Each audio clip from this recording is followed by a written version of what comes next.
Hey, what's up? This is Chosen, joined by my good friend HWZ, who's got a hot take here. I'm doing my show with Crown and Amazon Prime, and I was busy all day, and I'm kind of talking with HW here, and he's got an opinion that I wanted to talk about and keep everybody in the loop on here. We're learning a lot about live reading and all that, so yeah, well, let's get into it.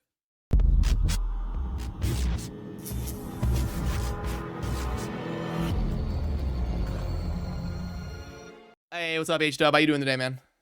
I'm doing awesome, man. Thanks for having me. How You know about it. you? Yeah, doing good. Busy day, but lots of fun doing doing that show with BBXH and Dean so cool, but here we are. And I know you've been going pretty hard in the paint, right? For the live arena. Definitely, man. I've so far I've done about 83 fights. I didn't do that many in the last 2 days, so Saturday. I haven't done many fights since Thursday, but I've gotten in 83 fights so far, 72% win rate. Okay, nice. Yeah, I haven't been able to do. I mean, maybe 15 or 20. But yeah. So, but what I wanted to talk about in this video was I think there's a surprising like new meta DPS. So you actually think Rhonda is going to be like a top 5 DPS, the promo champion is going to be. 100%. You think that good? Top 5 in the live arena, huh?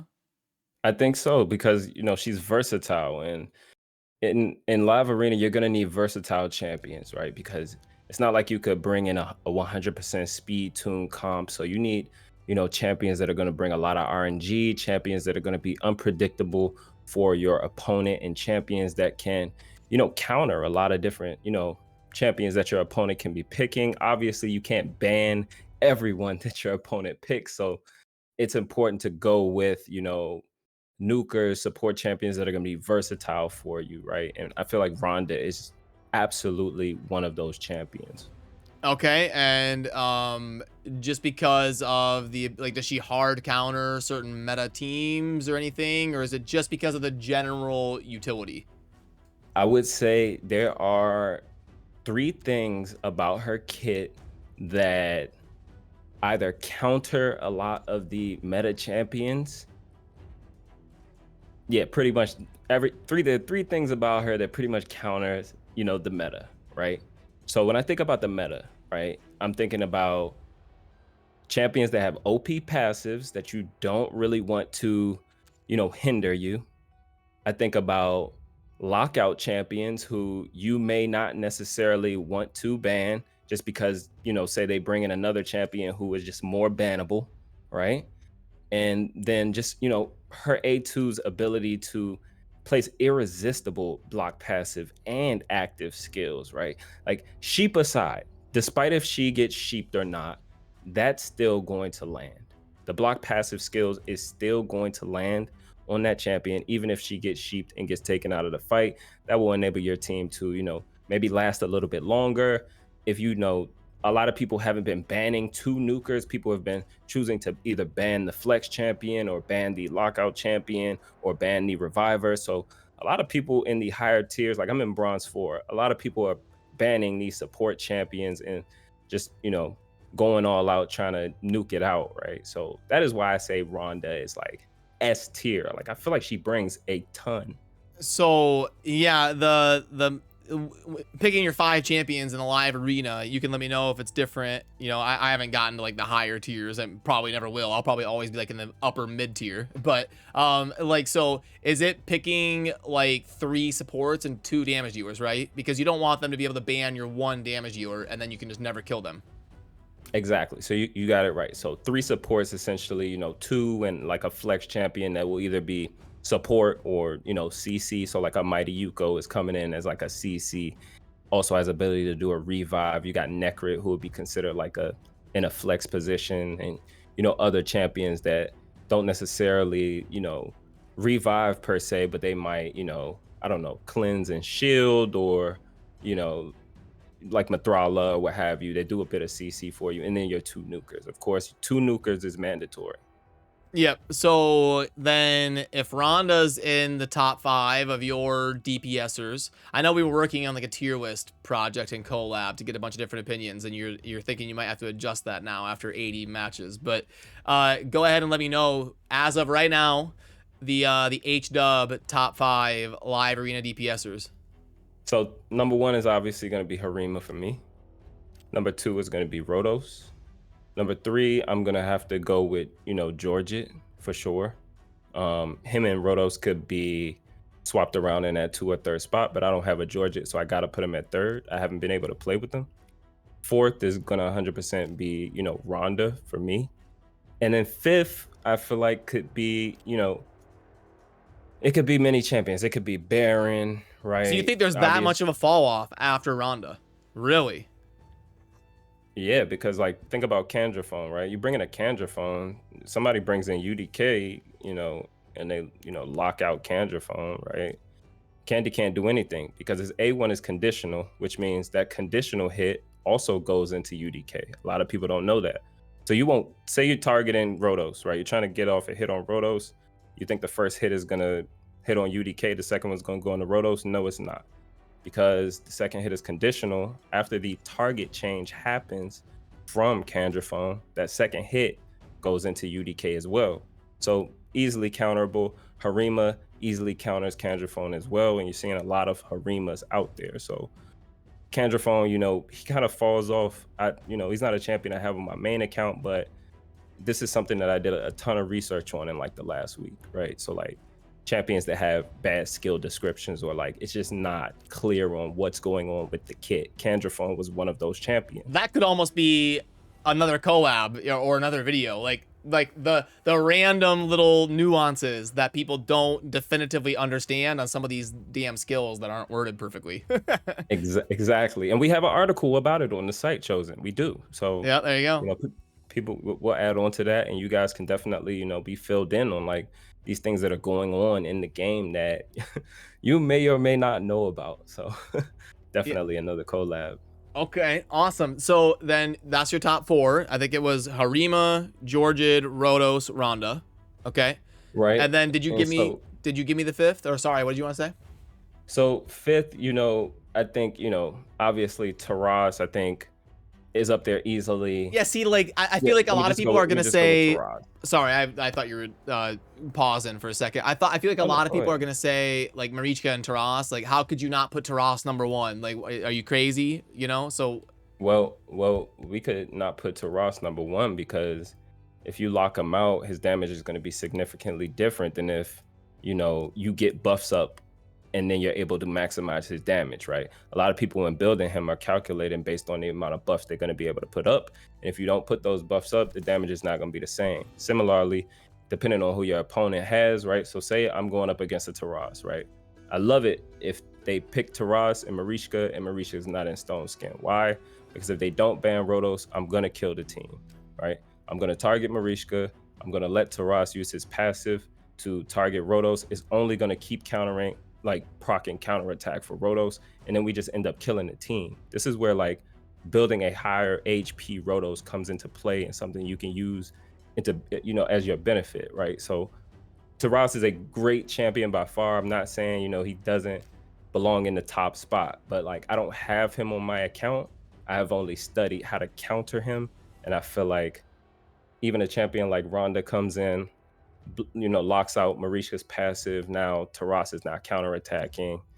His, soon as you touch Taras, you're decreasing his max HP anyway, and you're minimizing his damage there as well. So these are things that a lot of people who don't have these champions, and who don't do competitive arena, they don't think about these things because they're just like, oh, I'm gonna lose when I go win. But it's like there's ways to counter every champion in the game. But if that's true, then why would Marichka and Taras be like just ravaging the meta for the last? Because you can't ban people. Because you can't. Because you have to pick someone to ban, right? And like, if you don't ban them and your lockout gets banned, right? This is where like champion selection just plays a huge like it's the most important thing. The battle is won or lost during champion selection, I feel, because say you get the duo, you ban one of them, right? I feel like either one of them is still, very viable in a comp, right? And hopefully you picked, three other champions in addition to them who could still enable a decent composition, right? But in the event that they both don't get banned, like, yeah, there's ways to counter them, but they are the meta, and that is only because a lot of people don't have the champions that counter them, right? So it's not to say that they can't be countered. It's just a lot of people just don't have ways to counter them or have not invested time in getting the knowledge on how to counter them. And that's what this game is all about, is about how much you actually know about what you're doing when you're going in, right? It's like, Chosen, we do account help all the time and we give advice to people all the time, right? So we think that this stuff is nothing, right? You're advising somebody on, like, building their cold heart for spider. You think this is nothing. But if this guy has never used a cold heart or never watched a YouTube video or never been on, the Aftershock website, they're not going to know how easy it is to just go in and destroy spider with a cold heart. So, it's one of those situations where, like, the more you know, the more confident you are when you go in, and obviously you have to have the champions to counter them. So it's like, yeah, they're gonna sit at the top. Why? Because a lot of people don't have Warlord, a lot of people don't have Yumiko to lock them out, a lot of people don't have Rotos to work that strat, a lot of people don't have, Harima, right? A lot of people don't have Turvold, right? A lot of people don't even consider the idea that, like, all right, let me kill one champion and then target Marishka so I can start proccing counterattacks from Taras, and then kill Marishka, revive the one champ, and then kill that champ. Now you're free to go, right? Whereas people might go into the fight, they'll kill everybody but Marishka, then you kill Marishka, Marishka revives. There's no cooldown for real on her passive, so if she gets revived back, you restart that entire loop of her reviving the team after you kill people. When it's like, no, kill one person, kill the easiest person to kill, and then you must kill Marishka. You absolutely must kill Marishka after you kill that one person so that she revives one. Then you need to kill the other reviver on the team, because if they revive her, it just restarts the loop. So it's like, the more you know, the better you'll be. Cool, gotcha. So then, yeah, that's a good explanation. Who would be your number 5 pick then? Would it be Taras? Yeah, I gotta go with Taras, man, because I feel like Baron is easily counterable. Okay, and then my last thing for you would be, of like the new Darwings, of the damage dealers like rising up the board, like your Airalls and your Turvolds and like some of these ones that are coming out of nowhere. Which one do you think is like the most crazy and justified? Like these people that weren't being used in the arena and all of a sudden they're like a top 10 damage dealer. All right, Arrow is absolutely nuts, right? So Arrow is definitely, a viable pick, right? He has a similar mechanic, right? To Rotos, where if he kills somebody, he gets that extra turn with his A3. That is a strong ability, right? Because you're talking about like countering Marishka, right? You want to be able to take 2 turns, right? With your DPS. This is a very strong ability because he's gonna come in after that, and he has an A2 that hits twice. This is something that counters Rotos as well, because it's a multi-hit ability. And he's Force Affinity. And he's Force Affinity. So Arrow, 100% a strong pick. I've seen him in a ton of teams this week. He's definitely making a come up. Turvold, Void Legendary, absolute godly. And I honestly do get nervous when I see him, because he's been one of the champions that I've taken L's to. Just because, like, buffing himself, he's self-buffing, and then he's coming in to absolutely destroy you. If you have a strong Turvold, you need to invest in him. Self buffs that grant an extra turn are just so damn good, because like Candrafon has a pretty good self buff, but he doesn't get an extra turn. So like a lot of people are just like, screw that, I'm not even gonna use that. Like, so but Turvold's one of those ones, because like the thing is, like, it's one of the reasons that like Duchess is so damn good is because she enables like Rotos to hit harder. She brings her own like attack up. But you don't even need that if you've got like Turvald. You can build him with 70% crit rate, and he's gonna buff his own attack. Yep, and increase speed. And if he kills you with his A3, it's gonna reset the cooldown. Yeah, So, yeah. like, So it's funny that like, because I think it's because the meta is shifting. You can let me know if I'm crazy, but it's because the meta is shifting from like an AOE to like a self-sustained single target. 100%, 100%. And the, you know, people that are self-buffing, right? Obviously, you know, people that are increasing their own damage in any way. Like Harima increases her own damage with her A2. Rotos increases his damage with his A2 because his ability scale from both attack and HP, and he can increase his max HP, which therefore allows him to do more damage, right? These are champions, you know, that like you could bring in Taras, right? With any set that has buffs, and is going to automatically increase his damage, right? So these are things that, you know, people don't think about necessarily, but they're why I've selected these champions. You know, they're versatile in that way, right? And like I didn't get to fully explain even why I put Rhonda up there in the top 5, but like her passive ability, right? Say you get locked out, but your team's not down out of the fight, right?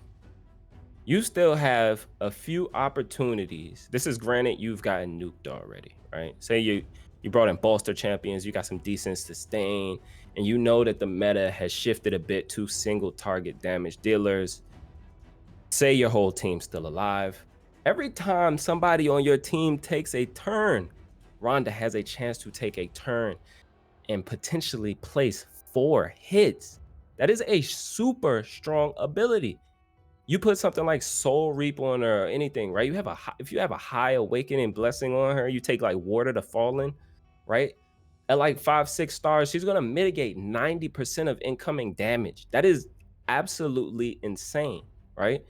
If you got a high Soul Reap blessing, that HP threshold just increases. She does 4 hits on a Duchess, she's gonna reap the Duchess. Like she's an underappreciated champion, and like I see a lot of the top guys bringing her in for certain situations, and it never fails. Like I've seen some ridiculous stuff going on in the arena, and I was like, yo, why have I not invested in my Rhonda?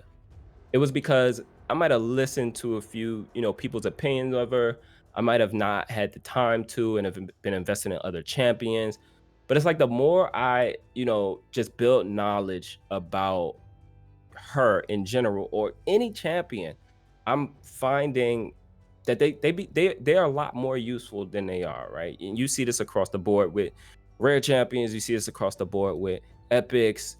Obviously legendaries should be versatile, but even commons and uncommons, we got Armiger out here going crazy, right? Like there's a rare champion, I can't even remember the name, but I'm gonna have to get it for you. There's a rare champion that has a 7.9 multiplier that I saw a top end guy told me he was testing out in live arena, and I was like, bro, why haven't I heard about this?